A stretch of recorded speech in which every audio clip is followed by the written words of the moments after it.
आप सबके नमस्ते बा, प्रणाम बा, जय श्री राम बा। अब यह स खेसारी लाल यादव के तरफ से यूट्यूबर और बतैया स कि पवन सिंह के पावर खत्म हो गई।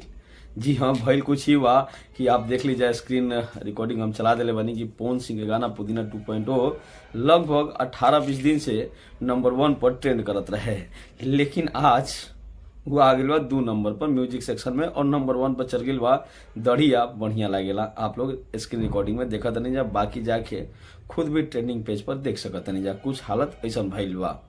लेकिन आप सबसे बता दी हम कि 20 दिन 22 दिन लगातार ट्रेंड कैला के बाद पुदीना 2.0 आज दूसरा नंबर पर आ गइल बा और दढ़िया बढ़िया लागेला, जोना के 5 मिलियन जाए में भी 6-7 दिन लाग गए, लेकिन अभी तक ओकरा 5 मिलियन नहीं मिलल, फिर भी नंबर 1 पर ट्रेंड करे लागल।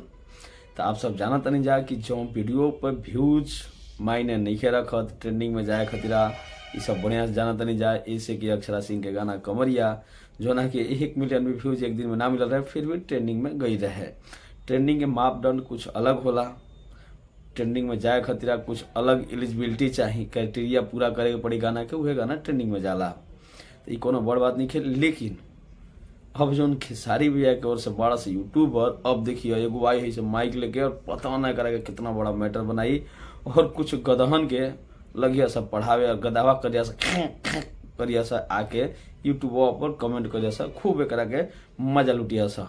भाई आप सब वैसा दर्शक मत बनी, चाहे वो केहू होखे। आज खेसारी लाल यादव के गाना आप देखा तनी कि बहुत दिन से बहुत कम आइल बा, तो जो उनकर फैन बड़न शायद उनका खतरा दढ़िया बढ़िया लागेला, वही एगो ऑप्शन बाटे। ऐसे कि गाना भी नया आइल नहीं है, तो वही गाना के जाके पूरा सुनत रहन। और वो में जानते बनी कि यामिनी सिंह कि कितना बोल्ड अवतार दिखावल गइल बा, और वो वीडियो के क्वालिटी भी अच्छा बा और वीडियो के इंगेज करके रखल गइल बा, और वो वीडियो के ज़्यादा देखल जाता है, यही से वीडियो ट्रेंड में चल गई बटे।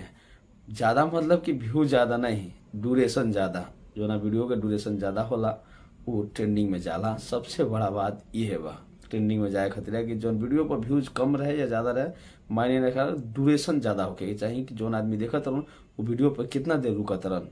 बाकी लाल घाघरा वर्ल्ड में पवन सिंह के रिकॉर्ड बा कि लोकगीत बिना कोनो मौसम के, बिना कोनो हवा के, बिना कोनो बयार के बहुत दिन तक नंबर 1 पर ट्रेंड किले रहे। और ये गाना के फिर सारे गामा अपलोड किले और फिर एक गाना आप देखा नहीं जा कि ट्रेंडिंग में 4 नंबर पर ट्रेंड करता। हो सके कि ये 1 नंबर पर जाए, होगला भी हो सकता है कि 1 नंबर पर जाए ट्रेंडिंग में। बाकी आप लोग भोजपुरी के प्यार करी जा, आप सब अपना स्टार के प्यार करी जा, लेकिन ख्याल रखी जा भोजपुरी के। और आप सब हमारा पूरा वीडियो देखनी जा, आप सबके बहुत बहुत धन्यवाद बा। और बड़का बिहारी के साथ नहीं जुड़ल तो भोजपुरी के बाद भोजपुरी में करे वाला है भोजपुरी के बेटा के साथ आप लोग चैनल सब्सक्राइब करके जुड़ जाए जा, और वीडियो को लाइक कर जा, शेयर कर जा, और अपन विचार हमारा कमेंट बॉक्स में जरूर रखम जा।